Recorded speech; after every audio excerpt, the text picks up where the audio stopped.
I think it's very important to show our respects and to say goodbye to a remarkable man who did extraordinary things here in South Africa, but who's also been such an inspiration to people across the world. It was an enormous honor to meet him and to talk to him, and to be here today and to feel this atmosphere, I think will be a remarkable occasion. I'll never forget the sight of him with the captain of the Springboks out in the middle of that rugby pitch. That moment is seared in all our memories, and the way that he treated people who'd done such harm to him. I think it was the forgiveness that set an example that so few politicians are able to follow. And I think those sort of lessons are what we need to learn and take away from this. It's an extraordinary scene up there in the sort of heads of state and government lounge. I was one of the first to arrive. I didn't want to get stuck in the traffic. Very British, very punctual, get here on time. But we're going to see people from countries around the world.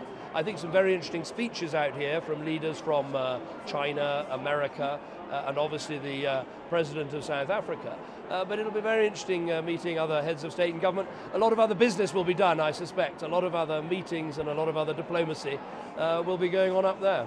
It's extraordinary. I'm not sure if the viewers can see it. It's actually quite a grey, wet day, but the really striking thing about the stadium, the atmosphere in the stadium, is that this really is a celebration of Mandela's life. And people are dancing, they're singing, and I think that celebratory mood is it's a great thing, actually. And of course, the whole of the world is here, heads of state, heads of government. From Britain, you've got leaders of all the political parties, former prime ministers. I think it's a wonderful coming together in celebration as well as in mourning.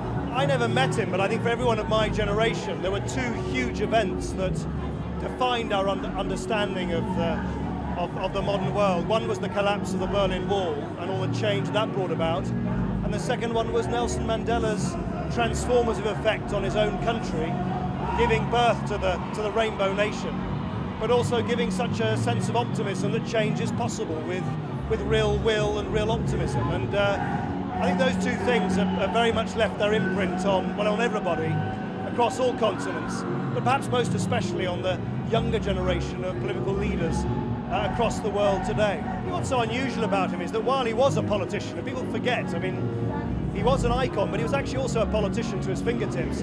He was a politician who seemed free of a lot of the sort of pettiness of politics.